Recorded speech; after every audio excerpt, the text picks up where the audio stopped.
Today on the show, ICE has been activated as massive arrests begin. Keeping you informed and engaged, now more than ever. This is Sekulow.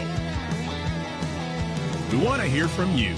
Share and post your comments or call 1-800-684-3110.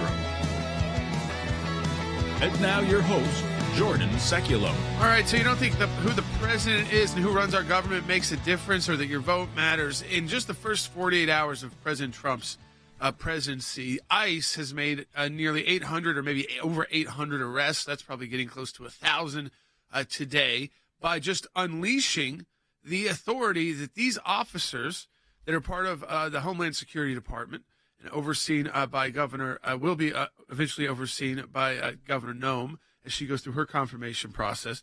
But that once you unleash the power of what the law already allows these agents to do, you can hit these, well, they sound unbelievably high numbers, but you realize that's just the beginning. That's just tip of the iceberg when you're talking about at least, we've been saying 11 million people for, I feel like, 8 to 10 years. So it's got to be 20, right? Because those 11 million people have gotten older. They've had kids. I mean, it's not 11 or 12 million. It's got to be over 20 million people. So if you're going to do that, you got to stay on track really quick. And if you know where the illegal aliens are, for instance, if they are in prisons, they have gone to prisons and they've said, you have 300 who we're going to be taken care of until what? They are then eventually deported? How about we deport them now to serve their prisons sentences in their home countries? And so 300 of them were taken from prison situations. And this is just being done in 48 hours. Imagine when this government is fully up and running. It's not right now. I will be very clear with you. Today, the Trump administration is probably at about 50%. President Trump is at 100%, but his team is not fully in place. You don't have all of the secretaries yet. That's why it's so important that we watch the nominations and the hearing schedules, that they stay on track, because you've got to get the cabinet secretaries in, and then you've got to get their deputies in. And once you start doing that, their department heads, then you've got a Trump administration going at 100%. So if they can do this at 50%, imagine what they will be able to do when all of their people are in their key positions. And that usually takes a couple of months in the federal government, even if you're on time and don't have too many holdups. It's not so much that, again, you've just got to go through a lot of hearings, because a number of these positions require Senate approval. So it's not just you nominating them, it's them going to a committee hearing, sometimes over a day, and then eventually getting votes scheduled on the Senate floor. The Senate's very close right now, so you have to start with your top folks. But it is an example of what you can do, Logan. I think when you've been there before, but two, when you know what the law already allows. This is not creating new law. This was just saying, through executive order, we're going to start doing what we're allowed to do under the law. Yeah, absolutely, and start pushing those forward. And for the ones that maybe are on the line, you start pushing that to see what could come of it. Conversations then are unlocked, and conversations start happening. We want to hear from you as well, though. Give us a call at 1-800-684-3110 about this, as we've seen now the border lockdown in some ways start to roll out. As Jordan said, the full team is not in yet. It will probably be weeks, if not months, until that happens. But there will be some people that have gone through very successfully. We already saw that with Marco Rubio and more. And the lawfare has already begun, too. I mean, I was in a meeting with all of our attorneys yesterday before the show, and I said I want to look at those executive orders, because that's the first acts by the president. We haven't seen legislation yet.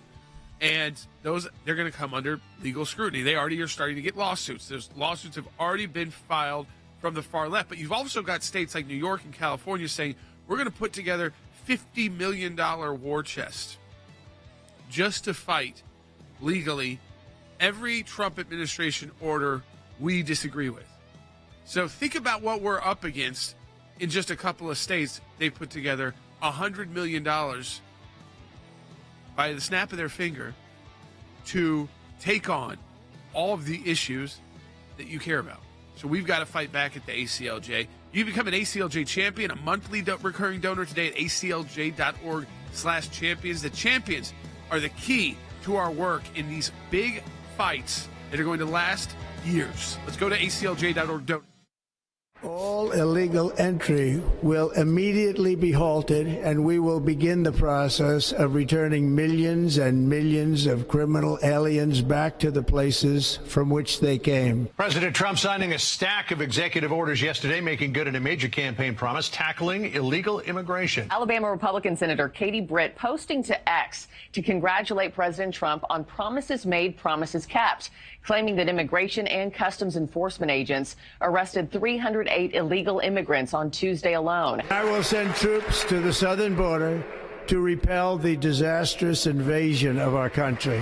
I will direct our government to use the full and immense power of federal and state law enforcement to eliminate the presence of all foreign gangs and criminal networks. The Department of Homeland Security has issued a memo to repeal limits on ICE agents, which had been imposed by Mayorkas. Gone will be any of these restrictions on operating in what they call sensitive areas that would include churches as well as schools. Instead, the Department of Homeland Security says that they still want their agents to use discretion, but they also want them to use what they describe as common sense. The major difference is that they are putting more manpower toward the mission of deportations. In other words, more ICE agents to go around the country and make those arrests. Who are the people that you're targeting, at least in this initial phase? Right out of the gate is public safety threats.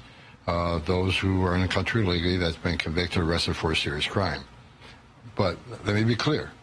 It's not only public safety threats that will be arrested. Because in sanctuary cities, we're not allowed to get that public safety threat in the jail, which means we got to go to the neighborhood and find him. And when we find him, he may be with others. And unlike the last administration, we're not going to tell ICE officers not to arrest an illegal alien. So if they find others, they'll be arrested. So sanctuary cities are going to get exactly what they don't want. More agents in the neighborhood and more collateral arrests.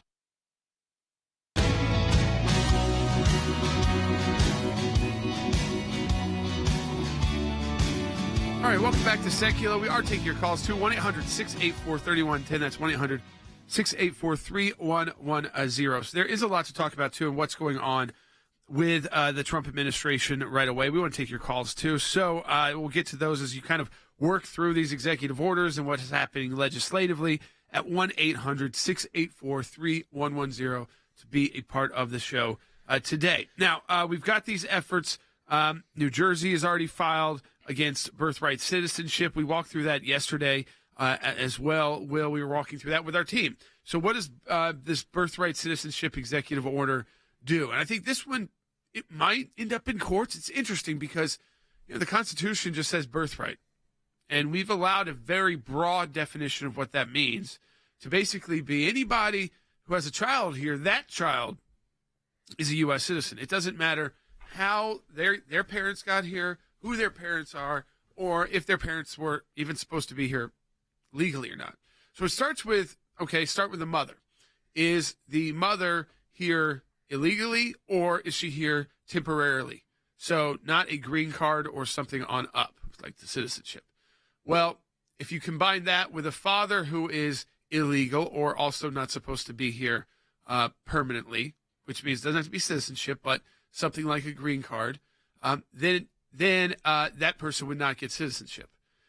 But if you start making those combinations where you've got a father who is here, well, then you would. If you have a mother who is here, again, permanently, then you would then benefit from birthright citizenship. So what will the courts do about that? I think that's just going to be interesting to see where they see jurisdiction and how they interpret something that's very broad in the Constitution, and it's been very broadly allowed to be interpreted by the federal government. No one's really ever said, stepped in and said, you know what, is this really what they were talking about? I mean, they really just mean if people violated the law knowingly to have a child here, that those should be citizens, or if people were had a vacation here and they went into labor early, that's supposed to become a citizen of the United States. Because then we started to have industries built around that, birthing, industries, tourism, birth tourism. And if you lived in places like Miami or others, you would see this all over the place. Really nice medical birthing centers set up because people would have to come and kind of guess. And so these were wealthier, usually Latin Americans, who could make sure their children would be born as American citizens. And they would often just return home. Right. That's also, this is not talking about people who are coming here, trying to have a baby so they can stay. Not that situation. You're talking about, like Jordan said, sort of wealthy individuals that would A few come days down. later, they're coming. They're flying home as soon as that They're child flying gets- home, and then you have dual citizenship for your child. I mean, I understand it in some ways. You have an opportunity to have your kid become an American and be part of the greatest country in the world. Right. Makes sense. Right. I mean, until the laws are changed, and we know that they are changed, I mean, you would understand why people in economic situations that can afford to do that would think about doing that. You can also see why people who are in the worst conditions risk coming over the border because they know that probably 7 out of 10 times they'll be able to get across the border. But now it's Donald Trump's administration. They'll get and so- emergency health care. So if there's needed, Yeah. they'll be able to get probably a better situation in terms of the medical care they're going to get provided than in their own home. But we've already country. got New Jersey filing against. They're already saying they're going to file lawsuits against this. So another state. Now we've talked about New York. We talked about California. You think those states would be focusing on themselves right now instead of in some of their major cities instead of taking on the Trump administration's executive orders? But no, they're taking the people's taxpayer money to file lawsuits on birthright citizenship. That's right, Jordan. And as we mentioned in the previous segment, 766 arrests. Tom Homan, the border czar, announced have taken place in the first 24 hours of the new Trump administration.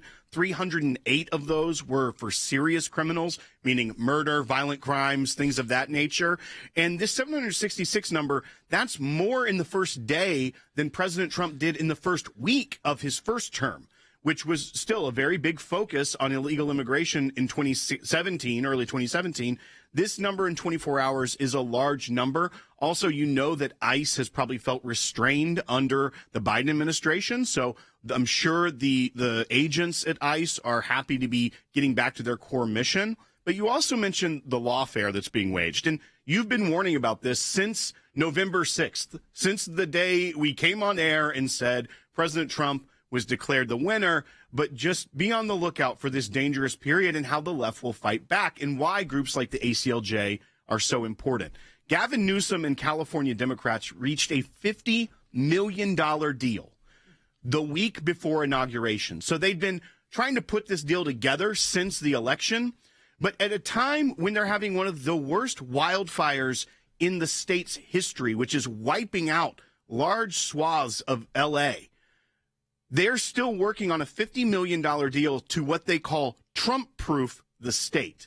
And what this entails is $25 million going to the California Department of Justice to fight the federal government in court. So essentially, fight every federal thing that they can that President Trump is going to put forward. And the other $25 million of this 50 is going to go to NGOs and nonprofits. Not us.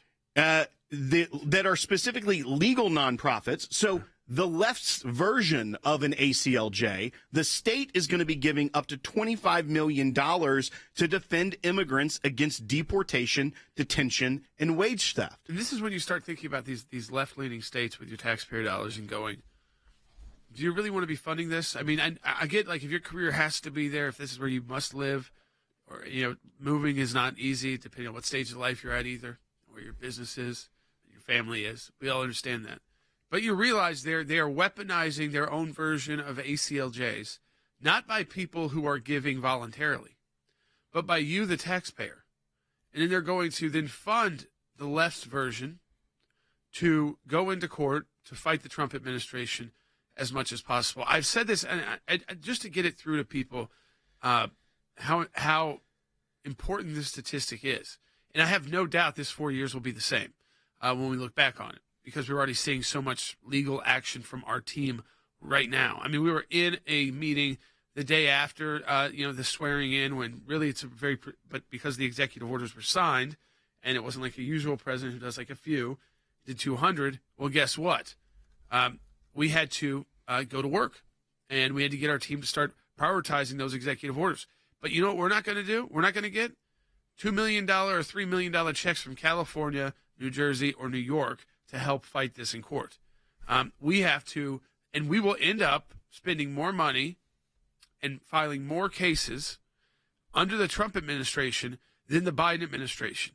And in one sense, it's a good thing, because that means we are in court fighting on issues, not to stop something we believe is bad, but to help something go go into force and to work that we believe will greatly assist our country. So when you're looking at it as an attorney, it's a more proactive way of saying, you know what, we believe this is constitutional. We believe this is worth fighting for, not because this is going to damage America, but because this is going to put America in a better standing than it is right now in the world. And that's what you're always trying to do when you're looking at those kind of policy and legal situations. And we're doing it at the ACLJ. You want to be part of it, there's a couple different ways. You can give one-time donations at aclj.org. You can also say, you know what, it's the new year. I know I've got this much a month I could donate to the ACLJ and just do it automatically if it's $20 or $50 or $100. And you can do that at aclj.org/champions. That's aclj.org/champions. We got calls on the border coming in, as well as some of the life executive orders that we're going to get into in the next segment of the broadcast. But I think we can go to Erica in Illinois on line 3. Hey, Erica. Hey, Logan. I'm so excited this morning to be able to call. I've wanted to since I started supporting ACLJ since the Obama reign.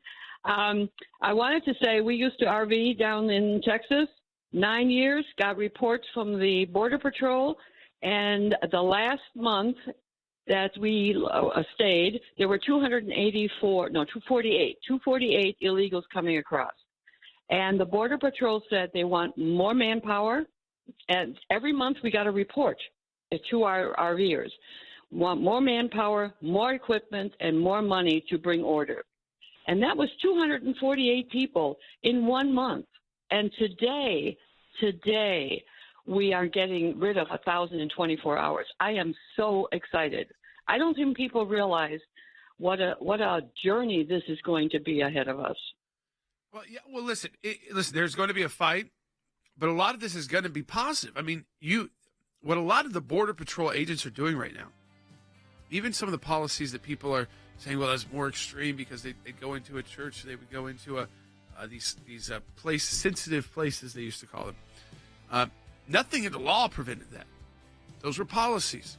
But when things get so bad and communities are being taken over by violence and trafficking and the drugs that come through having a porous border, you have to look at your options and unleash the laws that have already been passed and written to empower your agents to get the job done. And what does that do ultimately? It is to remove those who are here illegally, and they are starting with people who are the most dangerous to communities. So they're not starting with grandmas. They're starting with the gangs, the people who have, records in the United States of crime.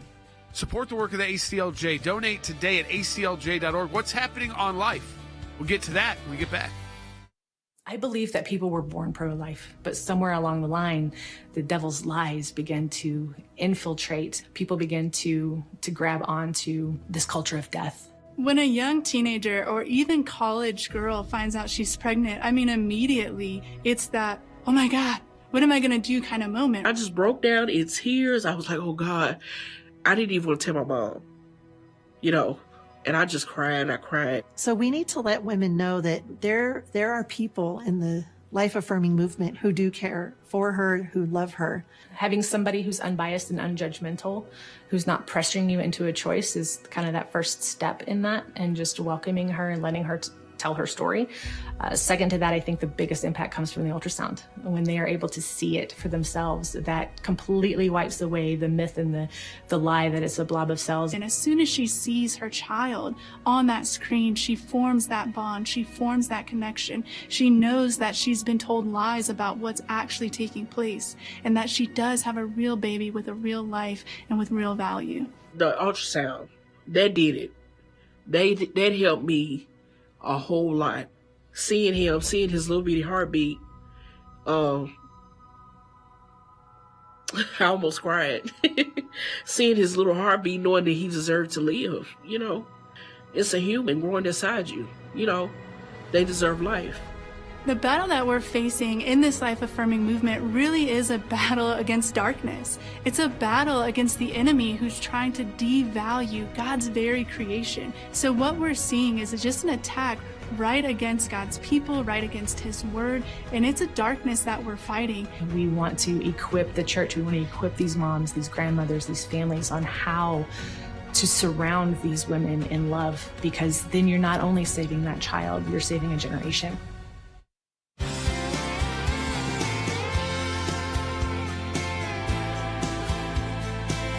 Now, it's interesting. Today is the anniversary of the Roe versus Wade decision, and a lot of the, because of the Dobbs case overturning Roe versus Wade, there's been a lot of shifting to that date being a day that is celebrated in the pro-life movement.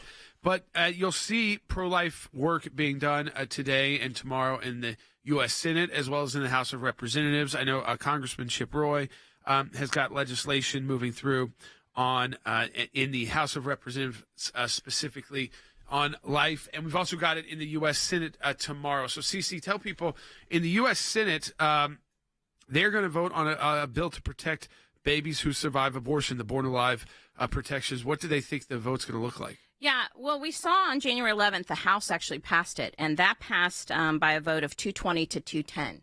So, that's a significant, especially when we see abortion votes are very close.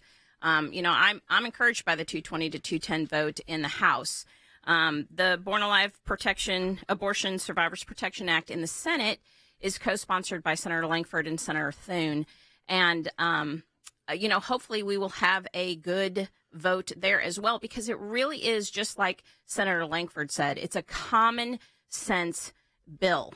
And it's basically, if a baby has a botched abortion and they are born alive, they deserve protection. And it's kind of silly. You don't even think that there should have to be a law saying that. But we have seen time and time again that these abortion doctors and nurses, a baby will be born alive from a botched abortion, and they will be left to just die on the table. And so this bill will actually protect those children. Now, the Senate, it's obviously a closer breakdown when you're talking about those who support life, even in the Republican Party. So it could be a very close vote if we can get it to the floor. Do we think we can even get this to the floor of the U.S. Senate? I think they're pretty certain that it's going to happen on Friday. So, if you care about this at all, then I say, contact your senators and tell them to vote for it.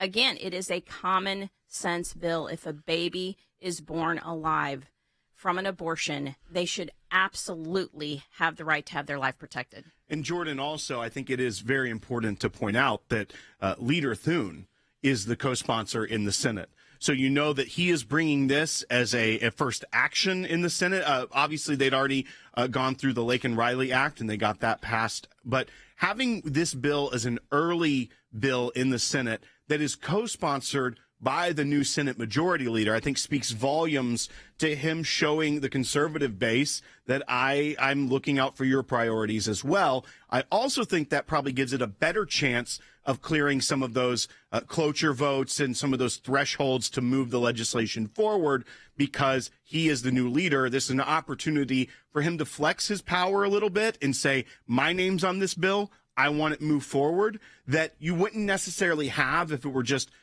Senator Langford and maybe another non-leadership position or in the hierarchy of the Senate Republicans co-sponsoring that. So I think we're looking for a positive outcome, and hopefully it does go forward. But this isn't the only thing that's going on. You see Senator Hawley is actually asking President Trump to pardon 21 pro-life protesters that have prison or jail sentences, things of that nature. You see that the Department of Health and Human Services on day one, once the new administration was in, took down the section of the website about abortion, about how to get abortions. So the entire pro-life movement is now getting sort of an uplifting moment after 4 years of a very aggressive pro-abortion administration. We're starting to see some reprieve of that. And hopefully there are more things coming as well. Yeah, let's go to Robert in Maryland to talk about some other things coming. Robert, you're on line one. You're on the air. Yes, hi. I wanted to ask you a question. How many executive orders on the first day of President Trump's inauguration, January 20th, has he already signed? Pro-life executive orders that would overturn the pro-abortion executive orders of former President Biden. And second thing, on the border, the people it sounds like that they're deporting that are illegal immigrants, they're concentrating right now and focusing on the ones that have committed crimes in the countries they came from, in addition to the ones that have committed crimes since they came here, if that's correct on the border issue. Yeah, on the border issue, right. They're not starting with kids and grandparents. They're starting with people with criminal records. Either they know that they have criminal records at home, or where they came from, or that they have criminal records here. And then I'd say the other asterisk there would be not necessarily a long rap sheet, but their known involvement with a cartel. So whether you've got the tattoos, the markings, you're in a raid on a cartel that you were there and captured alongside with them. That these are going to be people who are going to be the first priority to be removed from the United States of America. On life, we're waiting for the Mexico City policy to be reinstated. That should be done shortly. I would likely that'd be done this week or next week. That prevents funding from the United States going overseas to organizations that provide abortions, which is a lot of where the money that goes to international organizations. And so it affects millions and millions of dollars. But you're seeing pro-life moves. Like, remember, this administration appointed the justices that overturned Roe versus Wade. And a lot of the battles are not happening in the federal at the federal level anymore. They're actually at the state level. So while we've got the Born Alive Act vote, hopefully in the U.S. Senate on Friday, and in the House, Chip Roy, we talked about those protesters that were arrested. Congressman Chip Roy is a friend of our broadcast, is putting forward legislation for a vote to remove the FACE Act, the free access to clinics. And that is the law that the Department of Justice, they have an entire department inside the DOJ that uses that to primarily prosecute pro-life protesters and then it makes it a federal crime. So he's looking to do that in the House. The House still, the margins are tight, but you're seeing pro-life legislation move forward, and then you'll see those pro-life executive orders. And as Will said, you're getting pro-life people put into positions. A lot of them aren't there yet. So, we don't have our Attorney General, Pam Bondi, yet. Once we do, that is going to change a lot of Department of Justice policies right there. When you have, FBI Director, Kash Patel's there, they're not going to be looking at, radical traditionalist Catholics or pro-life activists to show up at their door with 20 FBI officers. Policies will change as well. That's a big part of the change. It's not always, is there a law they can put in force? So we talked about two just now, this week. But it's also the policies. It's also, are you going to prioritize trying to arrest pro-life protesters? And we know that when the left gets into power, it's exactly what they want to do. They want to try and show, and I think they failed after the overturning of Roe versus Wade, but they like to try and show that somehow it's the pro-life activists that are the bad actors and the violent actors and the bad people. And usually they are people who are older, who are praying, who are offering assistance to those and saying, hey, there's other options like the pregnancy centers that you can talk to that can provide you with a lot of help that you may need. So this is not the only option you have. And of course, at the end of the day, we know that these fights for life, just like on securing our border, this is just the first 48 going into 72 hours.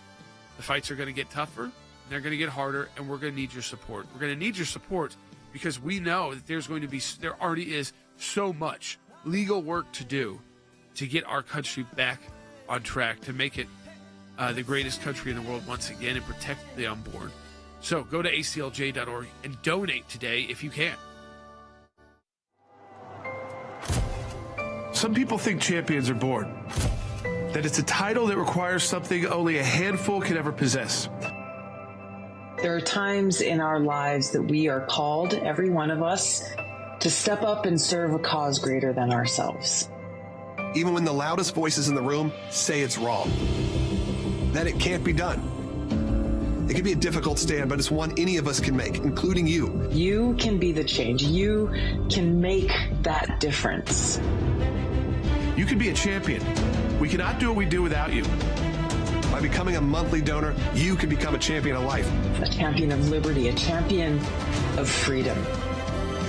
Please join us. Become an ACLJ champion today.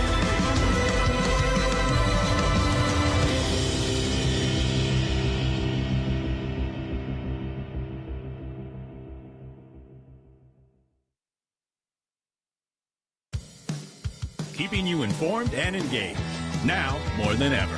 This is Sekulow. And now your host, Jordan Sekulow. Hey, welcome to Sekulow. We are taking your calls, 1-800-684-3110. A lot of talk on immigration because I think what you're seeing is this is an issue that really the federal government has the most power to decide the policy on. And even the federal government, I'm not talking about the legislation or the need for new legislation. Certainly, if you want to spend a lot of new resources, so if we're going to add a lot of major expenditures, you do need those expenditures covered with congressional authorization. Sometimes you can find the money in other places, in discretionary spending that gets put into these large spending bills. But a lot of this is just policy. And the policy emanates from the executive branch. And right now, most of that policy, because there's only a couple of executive branch leaders in position. There's the president, the vice president, and the secretary of state. I'm not sure who else has actually gotten a vote on the floor of the U.S. Senate yet. I'm not sure if anyone else has. So this is emanating mostly from the White House. And what they're doing is they're changing the policy. So they're kind of unleashing ICE to be able to do what they had the capability to do, but they weren't allowed to do under the previous administration, so under the Biden-Harris administration.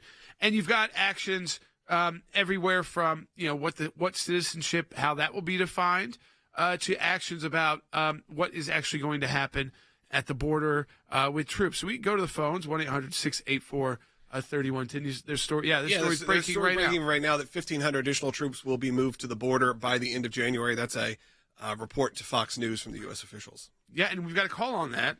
All right, let's go ahead. All right, line 6. Yeah, Judy is calling from Oregon on line 6. Watching on YouTube, you're on Sekulow. Good morning. Thank you for all the wonderful work you do. Yes, I heard about the troops, but I also heard that people are massing on the border for hundreds and hundreds of people.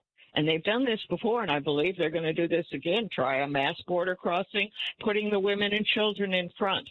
What can Trump do to diffuse this? Because it's a lose-lose situation. Well, I think one is you have a mass amount of force so that people have to rethink, okay, am I going to go through this? And then look what's there. Look, this is not a bunch of welcoming asylum officers. This is military and border patrol. These are people that are going to arrest you. And they're going to deport you. And they remember how quickly the Trump administration would get those deportations done, so that people weren't being housed in those, the children in cages, all those facilities that we were building. It was horrendous conditions, and the conditions were horrible that people were in. And we don't want that either. So you've got to handle this quickly. And what you've got to do is a show of force so that people stop thinking that it's a good idea to go to that border and illegally cross. I don't think what you're going to be seeing is a bunch of troops put in place who aren't trained for this. So we're not just saying, okay, you know what, there's not enough ICE agents, so we're going to throw random troops down there. We're going to be sending troops and forces down that are going to have training in this. They're going to have knowledge about how to deal with the individuals. And I think the bigger picture, guys, is they don't want people looking over that border and seeing maybe some asylum workers and some tents set up for people and medical testing facilities and places they could stay and food, instead of saying, you know what, this is a country that's serious about their own border security. And because most of the drugs killing Americans and the crime is emanating from the southern border, we're going to put forward a show of force so that people have to rethink that. And one of the other components of that is it's not just sending troops, but the revival of the Remain in Mexico policy from President that's the Trump. Second part. You've got to work with Mexico. You've got to work with Mexico to prevent these people. Mexico and their military and their police can make sure that people don't amass like 1,500 at the border, creating a humanitarian crisis on purpose, so that trying to get you to bend to the crisis, or send the resources that those people need to Mexico so that the crisis can be averted, but you're not having to bring them inside the United States. You have to start thinking about it. I know it's tough because it's only been a few days. We have to be creative again. Remember, President Trump was really creative with the border laws, and we had lots of great policies in place. We did that because of you. Donate today at aclj.org. 3 Israeli hostages held for more than a year by Hamas terrorists were exchanged for 90 Palestinian prisoners. The planned 6-week Israel-Hamas ceasefire is holding as 4 more Israeli hostages are scheduled for release this Saturday. The hostages are starting to come back. If I weren't here, they wouldn't be back ever. They say 6 months ago you would have had 11 more living hostages. Think of that. 6 months ago. But Biden couldn't get it done, and it was only the imposition that I put on as a deadline that got it done. We need to stay committed to ensuring every hostage is brought home. I've met with many hostage families. This position, we need to be a voice of moral clarity on the UN Security Council and at the United Nations at large for the world to hear the importance of standing with Israel. It's 2025. But you still have anti-Semitism in the United Nations. Since October 7th, not one resolution condemning the atrocities of October 7th. They are not capable. Not one. Not one. How can it happen? You know, the United Nations is supposed to promote peace. We have new hope. I think that everyone recognizes that the inflection point was the elections and President Trump and his team, specifically Mr. Steve Witkoff, that, flew out to the Middle East multiple times and, gave the guarantees that the negotiators were looking for and was enabled us to get into this framework that allowed 3 women to get out last week, and we hope that this just continues until all the hostages get out. We were able to demonstrate that President Trump's policies, peace through strength, they work. Everybody listens. And getting those 3 people out, that was a big deal. We've got 4 more coming out, I believe, this weekend. And it's a testament to how the world perceives President Trump's presidency.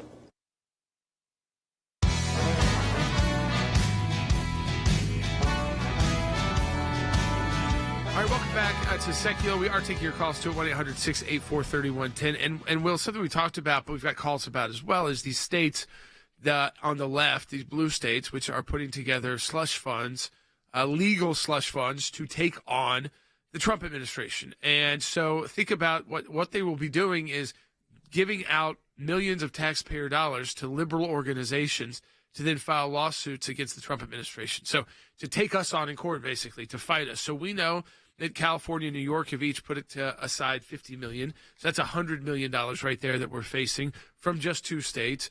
We also know that other states like New Jersey, they've already announced that they're going to be filing on the birthright citizenship. So some of this will be happening from the state level, but all of it, being paid for by taxpayers in these states who, again, many are those taxpayers who support the work of the ACLJ. But yet your state and your governor is putting together $50 million slush funds to try and stop any of the policies that the American people elected a president to put into place. That's right. And if you look at what this is, for those of you that missed the earlier segment, that Gavin Newsom reached a deal in the week leading up to the inauguration with the senators, the Democrat-led Senate in California, at the same time that there's these catastrophic wildfires, that there's $50 million to fight the Trump agenda. 25 will go directly to the State Department of Justice to fight the federal government. And the other 25 will go to legal nonprofits and immigration support centers. So imagine the ACLJ style organization, but on the left, they're putting aside $25 million to go to these nonprofits of taxpayer money to fight the deportation or detention of illegal immigrants. And I think we have a call from California about this very topic. Yeah, let's go to Carrie, who's calling from California on line 4. Carrie, you're on the air. Hi, how's it going? Good. Go ahead with your comment. So my husband's a big follower of some of the stuff that's going on in government, and he talked a little bit about how California is going to be trying to fight everything that Trump is trying to do. But I didn't realize that Newsom put out is using our tax money to fight that. Yes. $50 million. He's worked with the legislature. And then they're going to give that money out to liberal organizations and nonprofits to go fight it out, whether that's border issues, immigration issues internally that are happening, and other the policies, pro-life policies. I mean, basically, you can go through the list of the issues that Trump and people who voted for President Trump really care about, and it's most of those top issues that California and New York are going to take issue with. About again, kind of opening up our economy again with using the resources we have in our country. So whether it's oil and gas, and making sure that we are net exporter instead of importer of those, and also at the same time the tougher immigration standards, not just what's happening at a border, but also what's happening inside communities that have been overrun by illegal criminal gangs and cartels that are running cities. So, but we know that this isn't just going to be put the policy into force and it's going to happen. We know that there will be serious opposition, millions of dollars worth of legal fighting to do to make sure that those policies actually get to go into force. Some of those legal battles will be quick. Others will take a couple of years. And think about a couple of years in a presidency that is only going to be 4 years long. Okay, so a couple of years, it gets you to another midterm election. We know what the left strategy is. If you can tie up a policy, especially for a couple of years, and then maybe have some shift in the House and the Senate, or both of them, especially when they're this close. And historically, you look back and midterms are tougher for the incumbent president. Not always, but sometimes, but most of the time. Then if you can tie it up in court for a couple of years, guess what you've done? You've actually stopped the policies the American people have voted for actually having a chance to go into force. That's right. And if you because then they'll come in with legislation to try and block it. You think about, obviously, the United States government has the Department of Justice, the Solicitor General.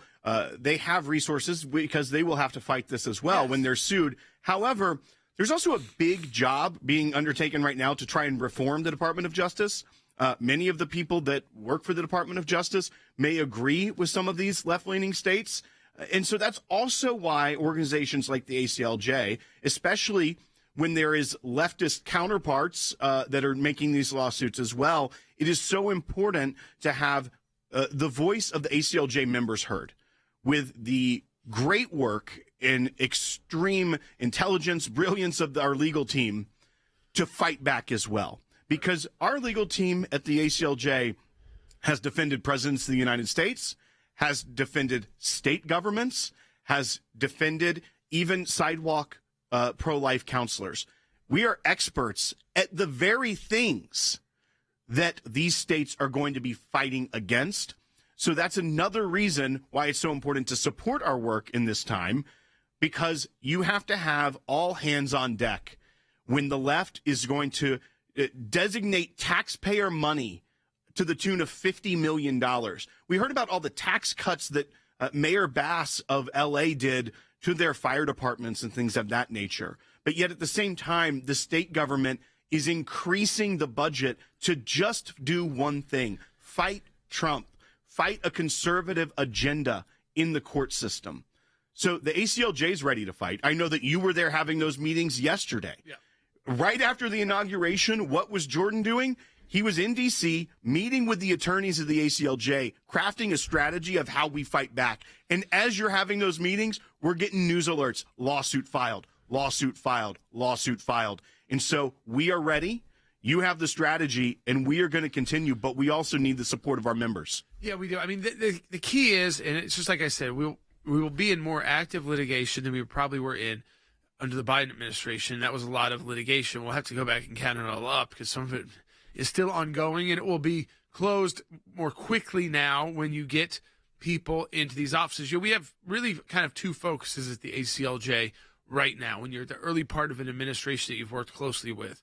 Number one is making sure that there are early policies when they don't have the department's heads in yet, they don't have the deputies in yet, to make sure that those early policies don't just get beat up in a district court or a court of appeals and not get fully flushed out in court and fight back. So you want to make sure that that doesn't occur. And the second part of that, and I think it's just important then, is getting the people confirmed. You've got to get people into these offices to start running the offices, or it makes it more difficult to, because the Department of Justice would be the main defense mechanism of these lawsuits like New Jersey's talking about, or California's talking about, or New York is talking about.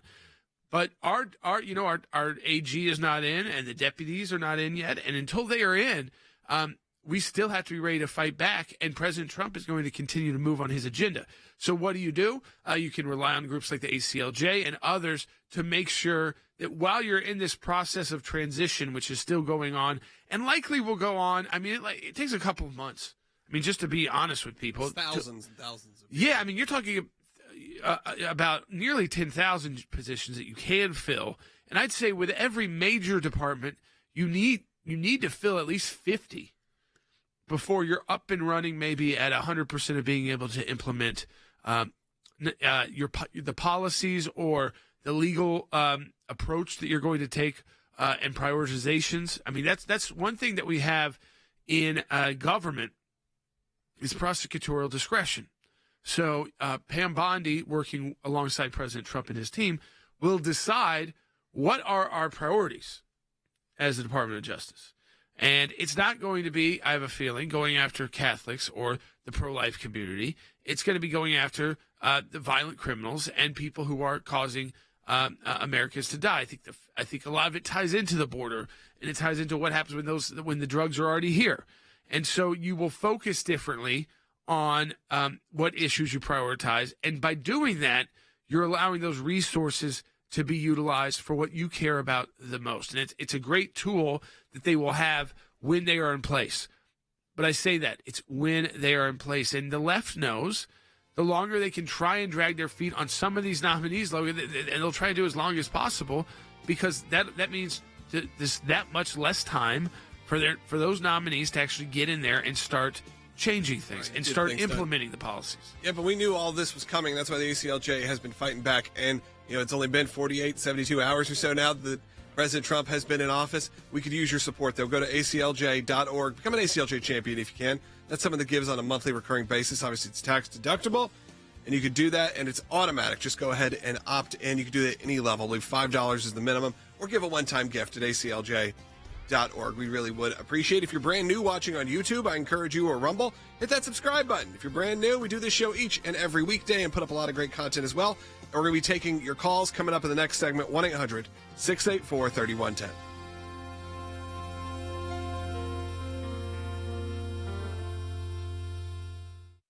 All illegal entry will immediately be halted, and we will begin the process of returning millions and millions of criminal aliens back to the places from which they came. President Trump signing a stack of executive orders yesterday, making good on a major campaign promise, tackling illegal immigration. Alabama Republican Senator Katie Britt posting to X to congratulate President Trump on promises made, promises kept, claiming that immigration and customs enforcement agents arrested 308 illegal immigrants on Tuesday alone. I will send troops to the southern border to repel the disastrous invasion of our country.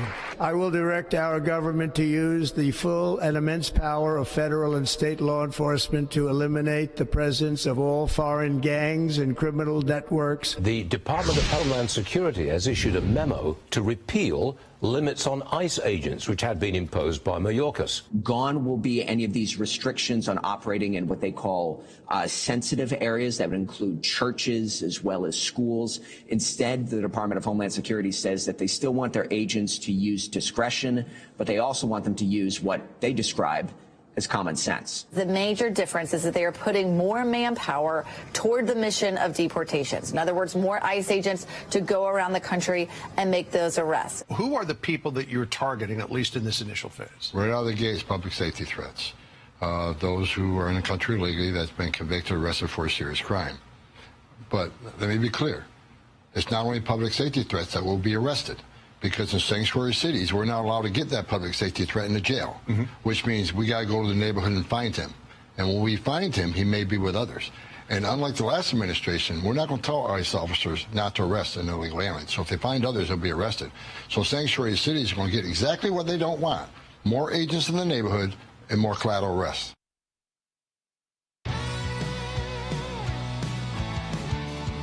All right, welcome back to Sekulow. We got calls, and I want to get to all of them, so they'll be kind of jumping around with the topics that we've been talking about today, and even some of the issues that were occurring before the elections. Let's just go by order that people have been holding on, and we'll get to all of them. All right, let's go to Jane, who's first, who's calling in El Paso, Texas, watching on YouTube. If you're watching on YouTube as well, hit that subscribe button if you're brand new. And about half the people that watch each and every day don't subscribe, and we would appreciate it. So go ahead, Jane. Hey, good afternoon. Just wanted to let you know I'm a champion as well. I love you guys.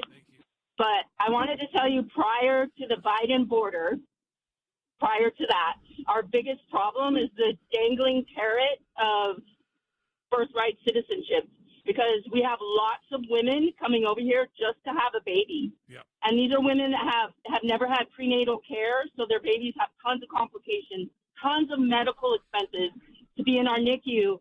But when they come over here and they're an American baby, they get all of our tax dollars, their Medicaid, and they get everything that they could possibly need. And so this is a big draw for these women to come over here. It's a huge problem in our emergency room. Anchor, we call it anchor baby. I know that you don't want to necessarily use terms that are like derogatory about the child, because the child's not the one making any of these decisions.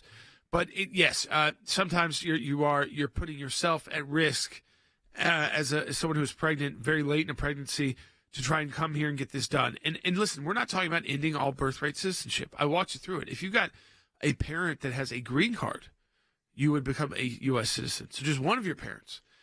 It's really, we're talking about both, if you know who both the parents are, and neither have, they're either here legally or here temporarily. So they're on a tourist visa or a short-term work visa. The combinations are the people who will not be able then to claim birthright citizenship. If you have a parent who is here, maybe doesn't have a green card, and one who does have a green card, you would still qualify for birthright citizenship under this executive order by President Trump. So it is not so extreme as to try and ban the idea of birthright citizenship, which we have in our U.S. Constitution. It's going back and kind of reinterpreting. Did we really mean people here on vacation? Did we really mean people who violated the law to get here, that their kids would thus benefit, and then they benefit by having a U.S. citizen child, because it's harder to remove them from the country when they've got a minor who has just become a citizen in the U.S. And also, a short-term tourist visa wasn't a thing when the Constitution was written.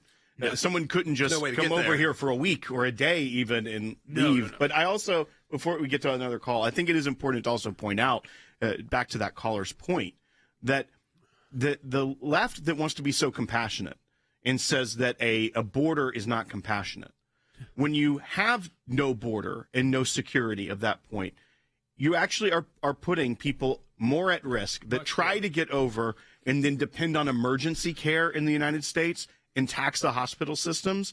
That isn't good for anyone. That's not good for the migrant or the baby. And it's not good for the American people. Right. Because the hospitals are overrun, and then ultimately they have to make a decision.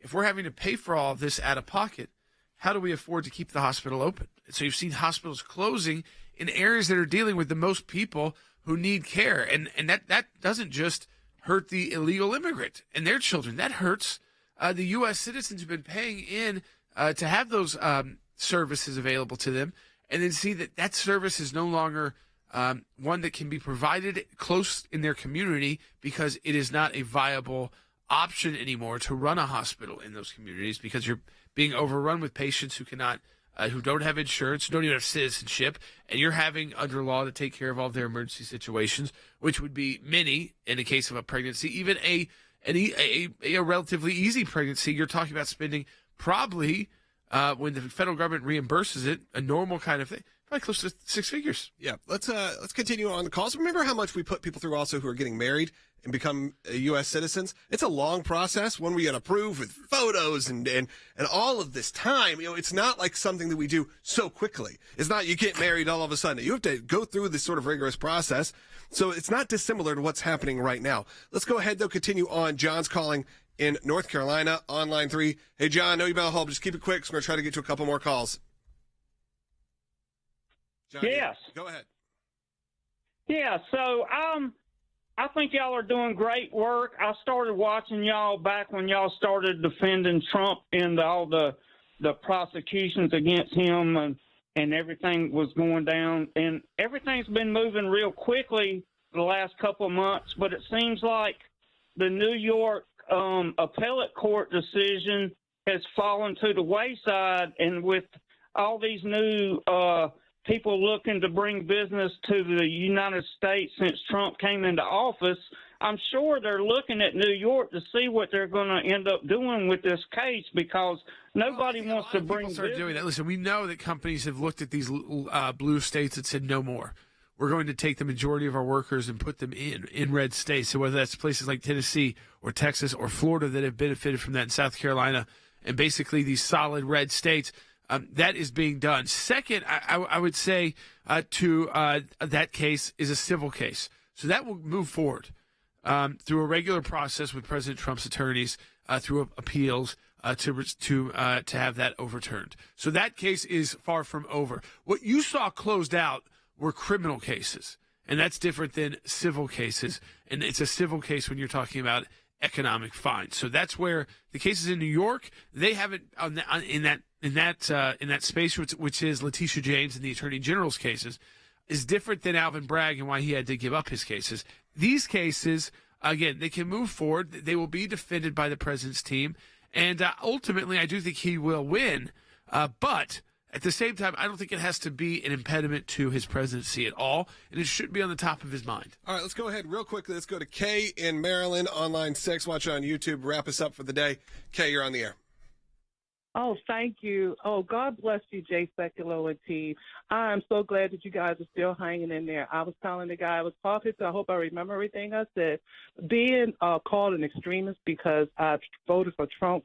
And I'm a Black American in a blue state, and just working with for the government and them just pushing me out and not letting me get what is due, and then my taxes being up to yang. I don't know if I should buy food or gas or stay home and not go to work because I couldn't afford it. I feel like what's good for the goose is good for the gander. They've been sending money to foreign countries that hate us, that want to destroy us and take our nation from us and take God out of everything, then we should be able to do the same thing. I feel like people like you, we should be able to get stimulus checks for what they did in COVID. I think every American that has been paying taxes for decades deserve $1 million. Every American family, I'm talking about true Americans that love God and love the people here that want to do the right thing. And also, if they could give millions of dollars to, what's that guy over there in Ukraine, and to wherever they want to send it, and then they're going to tell us that, it's $1 billion in the deficit. God dang on it, we've been paying for that for years to other people, and they start wars to keep money going for that. We deserve to have that kind of money. And people that I'm not cutting you off. We are purely out of time. And thank you so much for your call and your comment. No, we appreciate it so much. And thank you for your support of the ACLJ. I encourage you all to do that as well. Go to aclj.org/champions. Become a monthly donor. We appreciate you doing that right now. You have seen what just the last 48 hours has already been for the attacks, essentially the lawfare attacks, Jordan. Listen, and you know that your ACLJ is well positioned for legal battles. We're already getting prepared for those, such as the ones we've talked about today. But the attack, again, this is just the tip of the iceberg in the legal filings, and we're already ready to go. It's going to be busy. We're going to need more attorneys, and that means more resources at the ACLJ. So I am urging you to donate today. Either become an ACLJ champion and give monthly, or make a donation, a one-time donation today at ACLJ.